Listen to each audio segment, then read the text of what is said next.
He's from Baltimore, Maryland, and he rode west to east in 1976 with his two cousins, Ed and Mike Kennedy, from Moline, Illinois. The three were in the same bike-in group that left Reedsport on May 28. Mike turned 16 years old while on the ride. Dan Phelan.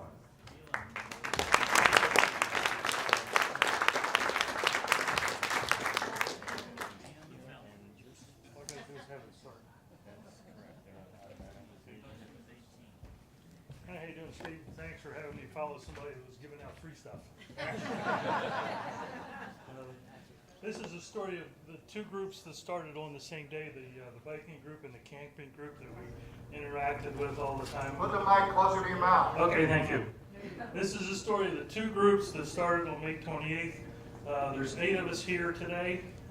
And I'm going to get it started because it's a 10-minute show that's on automatic and it's just going to keep rolling. This is Reedsport, where we're unpacking all the bikes after being picked up from the airport and dropped off there, getting everything. This is the biking group at the very start. 3 of us, 3 of those are here today.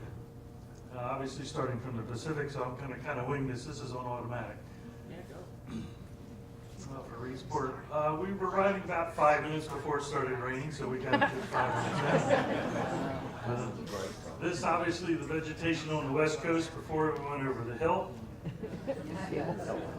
These two guys were from Japan.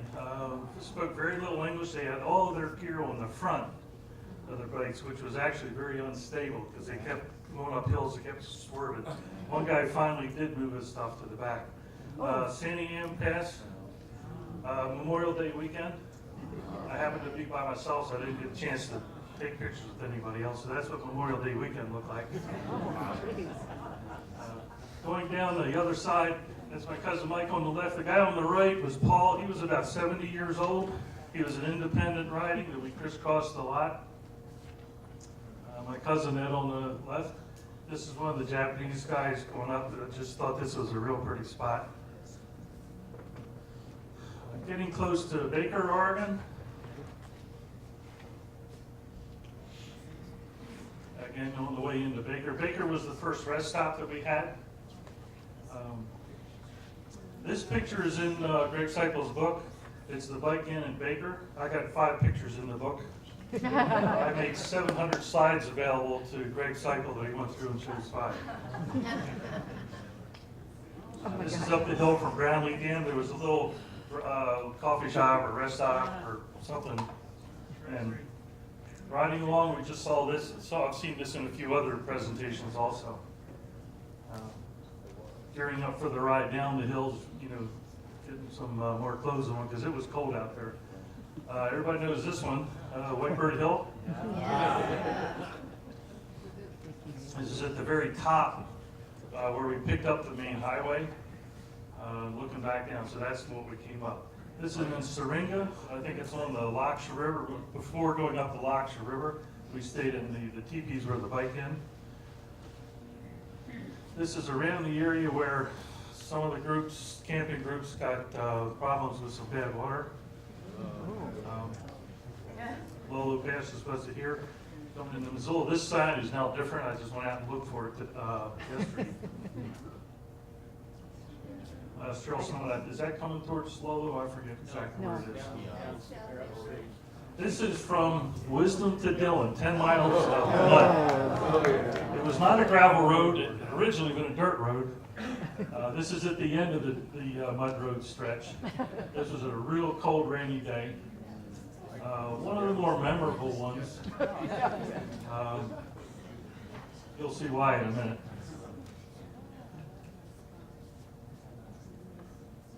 How many rode through a cattle drive? More than I expected. Cattle going the other way from fence to fence, taking up the whole road. This is heading into, obviously, earthquake area. I was surprised that many did the road through cattle drives. We were about eaten up by flies right there at the entrance to Yellowstone. Tetons, obviously, right when he came around the corner. We got snowed on 3 times, and I think our camping group maybe 4 times. The high plains of Wyoming.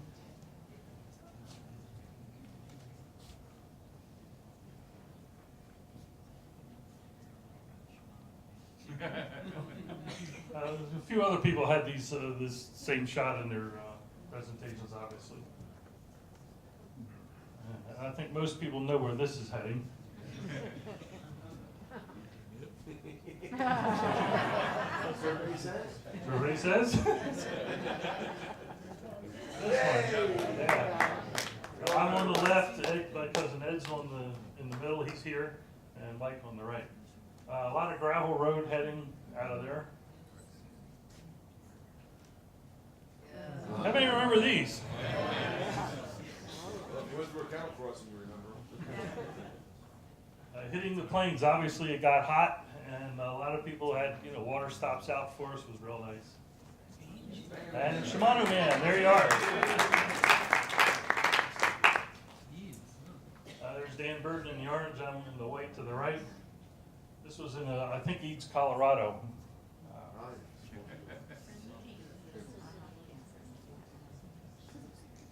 Man, you knew what this looked like. My 2 cousins there in front of me, I took that while I was riding. And then I ran into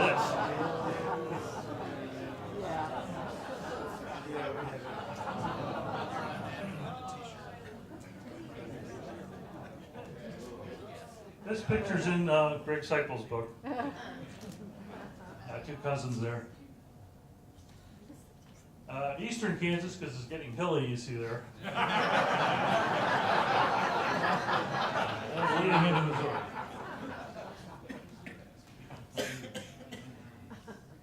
Some of our camping group, forget exactly right. 2 of these are here today. Obviously the Ozarks. Starting out early in the morning because it was hot and humid, but we had nice fog breaking through. This slide just showed up in some of Bikecentennial's much earlier presentations. We sent it in earlier. This is one of the steepest hills in the Missouri. Johnson shut-ins, anybody stop there? We left that real early in the morning and got there and swam for quite a few hours before we finished up for the day. We took the shortcut. We came across the bridge to get into Carbondale earlier because my aunt and uncle were coming down to visit us. Those are the people of Illinois?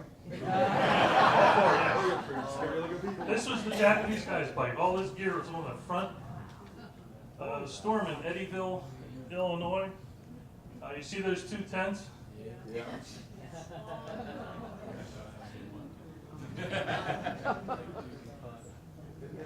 Those are the same 2 tents. And it's still pouring down rain. Before we went into Ohio, this was supposed to have the best pies on the route. I forget the name of the cafe. The canal, the ferry into Kentucky, obviously.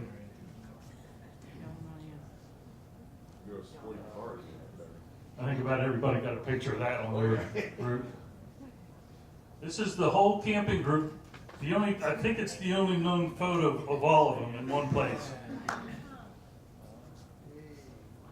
Obviously, a lot of places you'd see signs on the sidewalk come in. Falls are rough, right? The high point of accommodations. I really enjoyed it. I thought that was I really loved cool. it too. I mean, I Yeah. was on a biking too. That was great. Yeah, they're very, very agreeable hosts. After day rain, I think this was a rest stop or day off in Kentucky where we were drying out. Now this is your back roads that we were all looking forward to when we started. We did find one. Coal country, as I'm sure you remember. These 2 girls were independents. He's here today. TAWB528 hiking team. He was carrying a cooler on the back. My aunt actually made that jersey for me. Ed Mike's mother made that for me. Ron's here on the right. He's here today. Breaks Interstate Park, that was. Coming up into the Shenandoah Valley. Obviously, the top of Vesuvius Hill, getting onto the Blue Ridge Parkway. for Baltimore, so this was getting close to home. One of the scenic overlooks, obviously. It's kind of high. I took this while I was riding. This guy's now bald. And for the one, this is the shot that most of you looked at most of the way. How many of you got this shot? Heading towards Colonial Parkway. At the entrance to Camp Chickahominy. This is the camping group coming in, TAWB528. They turned their cranks, both of them the same direction, so they're coming in pedaling with 2 feet together the same way. It was really interesting until he hit that first hill.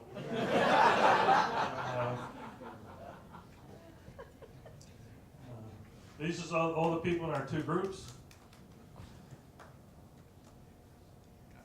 Dick Garvey, our team leader, was a World War II veteran, Korean veteran, Vietnam veteran, and was 58 years old when he led our group.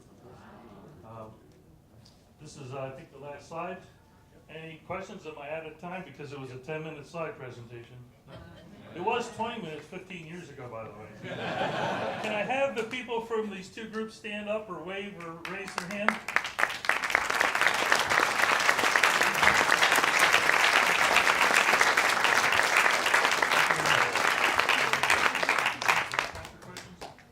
You can take one question. One question, anything? Yes. Were you the guy that pulled down my tent poles at Camp Chickahominy? No. I was not. Thank you very much.